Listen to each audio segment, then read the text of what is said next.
Today we have a special treat. With us is Dr. Sean McMeekin, Professor of History at Koç University in Turkey, which I discovered just this morning is also known as KU, or at least that's what it is on the website, so we can claim him. I want to thank the Hall Center for the Humanities for their generosity in sharing Professor McMeekin's time while he's here on campus with us.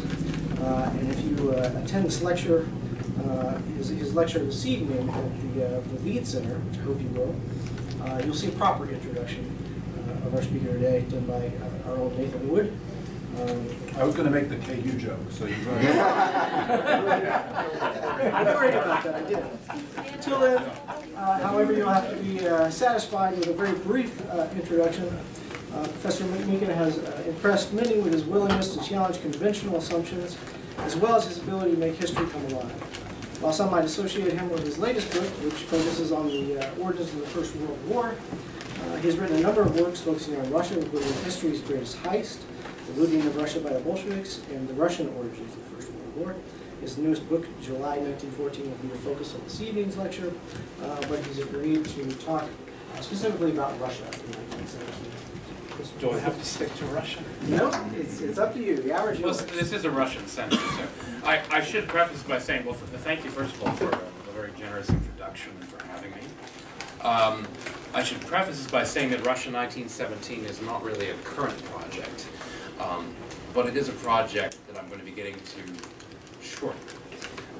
Basically, with the whole centennial hype of the last couple of years, my agent has me on a very tight leash. And so after I finished July 1914, I was immediately enlisted to write a book called The War of the Ottoman Succession, which is essentially a history of the Ottoman Empire in the First World War, going a little before and after. And this Russia book, though, is the one I really want to write because it's something I've been meaning to get back to for many years. I cut my teeth in my early work on the history of early communism, Communist International, particularly the financial element, what one might call almost the forensic accounting of international communism, which is what eventually led me to the Bolsheviks and this whole nexus of relations, many of them dating back long before the revolution, relations geographically speaking via Scandinavia with the West, particularly with some of the exile movements in Europe and Germany and Switzerland, and of course also more politically speaking, the famous liaison between Lenin and the German government. It's usually called the General Staff, but it was actually the Foreign Office, which for the most part was kind of running the Lenin operation as the Germans thought. So I've been meaning to get back to this.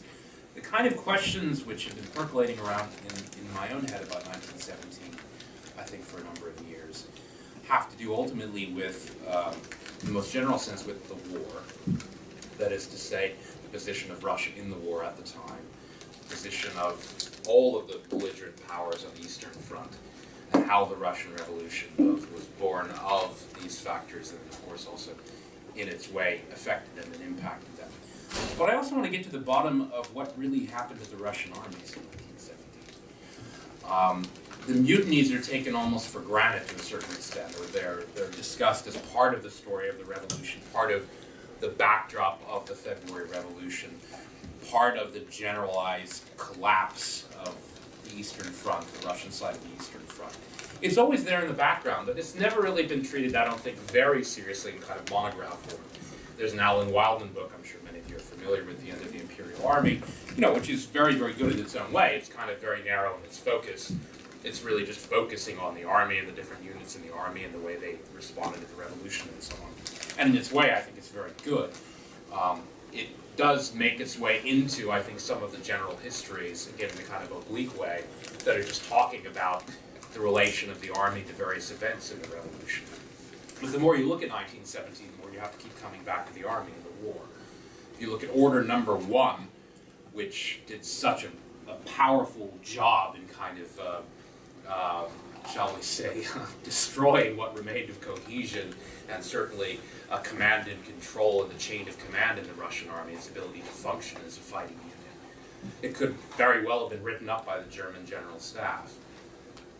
For all we know, it might have been written up by the German General Staff. I mean, it's not entirely impossible that some variety of this document was percolating in the minds of some of the Germans as far as what they wanted to see happen on the other side of the front. Some of my other work has actually dealt with subversion on both sides of the war. If you look at what the Germans were actually up to at the very beginning of the war, going back to 1914, they were dropping leaflets behind Russian lines. Back then, they were thinking more about, oddly enough, Zionism. They were actually thinking that kind of playing the Jewish and Zionist card would be a way of undermining the Russian army. There was actually something of a kind of stratagem to try to get Russian Jews in the Pale of Settlement to sabotage things like grain deliveries to the armies, or even just to sabotage the railroads, almost in a kind of Lawrence of Arabia style. Nothing much seems to have come about from these initiatives, at least in the short run. But we certainly know that a lot of effort was directed from the German side and subversion from the Russian side. So the connections between German efforts at sabotage and undermining the Russian war effort, the connections between this and then what actually happens to the Russian army, I think it's a question that's always just been sitting there in the background in 1917. It's never really been properly investigated. And I'm not going to tell you that I have any answers yet. It's something that I want to investigate, something I want to know more about. It's something I think Wildman, again, only very obliquely does he deal with even this kind of question in his book, which is, like most histories of aspects of the Russian Revolution, is dealt with predominantly or primarily from a Russian angle. That is to say, you're looking at the history of the army from the perspective of Russian history, from the perspective of the Russian army, the Russian socialist movement, Russian kind of propaganda, what was going on with the Soviets. But the more you think about the phenomenon, the more extraordinary it really is. The introduction of the Soviets to the Russian army. There might have been some kind of a precedent back in 1905 with Soviets forming, particularly in the big cities. There were certainly aspects of 1905 which also entailed mutinies, famously, of course, with the battleship Potemkin. But what connection they had to deliberate subversion, that's something that I really want to find out more about. And also, of course, the role that they eventually played in the revolution. If the revolution starts, after all, in Petrograd in February or March, depending on which calendar you're using, the revolution starts with street protests and demonstrations. But what seemed to really kind of make it click was, of course, the mutiny, which began spreading through the Petrograd garrison. You then have Order Number 1, which comes almost immediately on the heels of the February Revolution, with knock-on effects spreading on through April and May, where you have a real serious breakdown of morale in the army. Kornilov is actually brought in temporarily to try to restore order in Petrograd, and actually he does the time of the April riots, or the April days, again, depending on which calendar you're using. At that point in time, Kornilov did apparently demand authorization to strike. That is to say, to use the army in a really serious way to put down the street disorders. Presumably this would have involved, because by that point Lenin had already arrived on the scene and was in the background kind of helping to foment some of the unrest. Presumably this would have entailed a crackdown on subversives, including the Bolsheviks at that point in time. We know that Kornilov did not get his head. And oddly enough, the political nature of this crisis, what I call, at least I think one of my books, something like the twilight of the liberals, if you're looking at somebody like Milyukov, if you're looking at Guchkov, you're looking at the fall of the earliest version of the provisional government, the version that wanted to fight the war, that wanted to at least maintain some of Russia's traditional foreign policy prerogatives, most famously regarding, of course, Constantinople and the Straits, the big theme in my book, The Russian Origins of the First World War, where this first breakdown has to do with foreign policy. Now, it's interesting that the very same break was happening in the same year in Germany, where the Social Democratic Party cleaved into over this issue of war aims. In Germany, the war aims being the expansionist aims, particularly in Belgium and northern France, Longwy Brie, iron ore fields, some of the industrial areas that the Germans wanted to incorporate into their own economy, where the socialists who had gone along with the war, again on the pretext that it was a war of self-defense, it was now pretty clear that was no longer true, and so you have this major cleavage which opens up inside the German Social Democratic Party. The same thing, of course, happens in Russia, where the Bolsheviks, along with at least the left social revolutionaries, are pretty clearly on the side now of renouncing any of those traditional war aims. And Kerensky is really the man in the middle. I mean, what's so fascinating about his role is not just that he has seats both on East Bolkov, on the Petrograd Soviet, and of course also on the provisional government, the provisional committee, but that he actually does try to square the circle. He tries to sell the army on this new version of the war. Look, it's going to be a cleaner war. It's not going to be about imperialist war aims. You're going to fight now for your homes. You're going to fight for freedom. You're going to fight for democracy. He tries to make this sell to the soldiers. And what we usually hear is that to some extent it worked. The process of disintegration in the army in May begins to reverse itself. Temporarily, order is restored. Many of the soldiers, although not willing to salute their officers, are at least willing to go along with some kind of a general program and even a new offensive, as Kerensky prescribes for the front against Austro-Hungarians in Galicia. It looks like he is kind of righted the ship. And yet, clearly, the men were willing to fight only in certain circumstances. You have, of course, self-defense, you have an offensive. The offensive was clearly a step too far. You know, it seems to be, I mean, the picture which really always lit out for me in 1917 is this picture, I actually reproduced it in the Russian Origins book, of Russian soldiers fleeing Germans. It was originally published in the Daily Mirror. I actually contacted the Daily Mirror because I wanted to see the original print, and what's great is in the original caption, it actually says, Russian soldiers fleeing Germans who were still 12 miles away. So they weren't actually even there yet. And yet the Russians had already begun to take to their heels. What's interesting, though, is some of this is covered in the Wildman book with the kind of, you know, again, differential nature of the mutinies on different fronts. And one of the things I was really curious about in my work on Russia when I was looking at Turkey was what happened to all those units who were poised in Turkey in 1916. Because after all, they had pretty much rolled up most of northeastern Turkey. They're building a railway along the Black Sea coast. They've already taken Rize, Trabzon. They've taken Erzurum and Erzincan. They've taken the southern areas around Lake Van, including Siirt and Bitlis. They have this special Tsargradsky division, so-called, which is tasked with supposedly the final assault on Constantinople.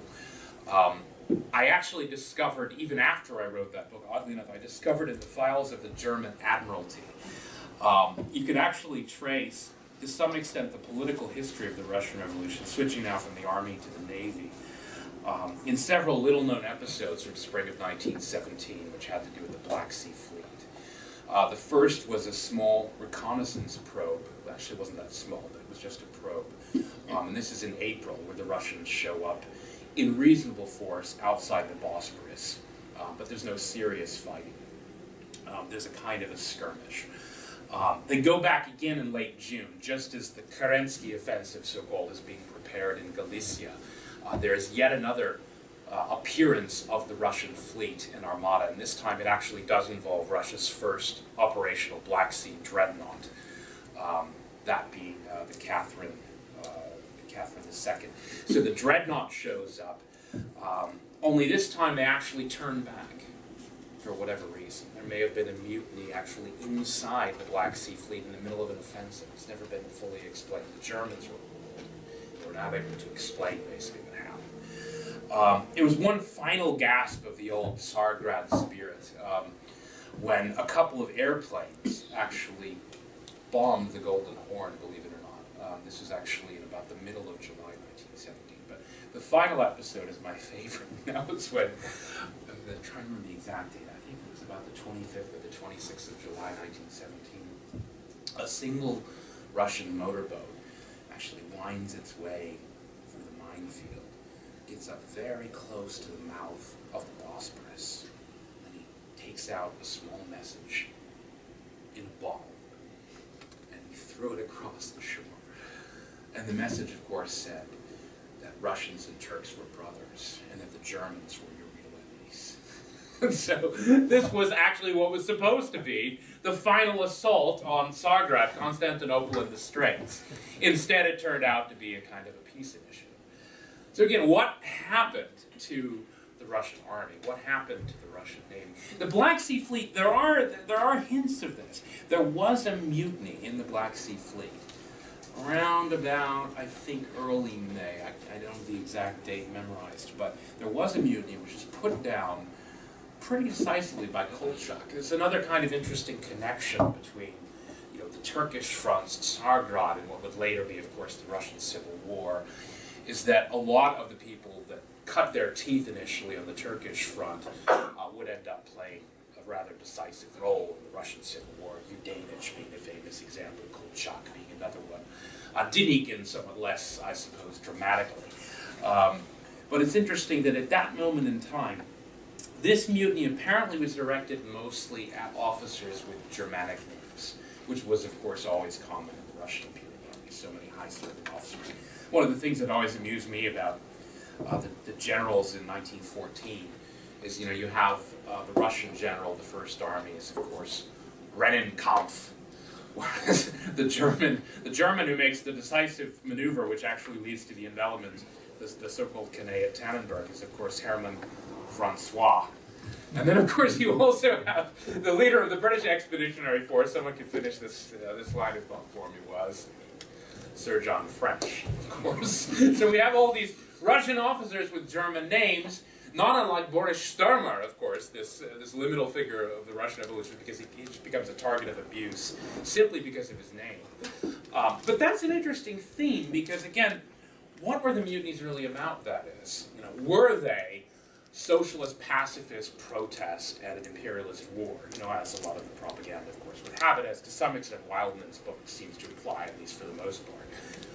Or were some of the mutinies actually directed at so-called traitors in the ranks? I mean, after all, that's where a lot of the original protests in Petrograd were coming from.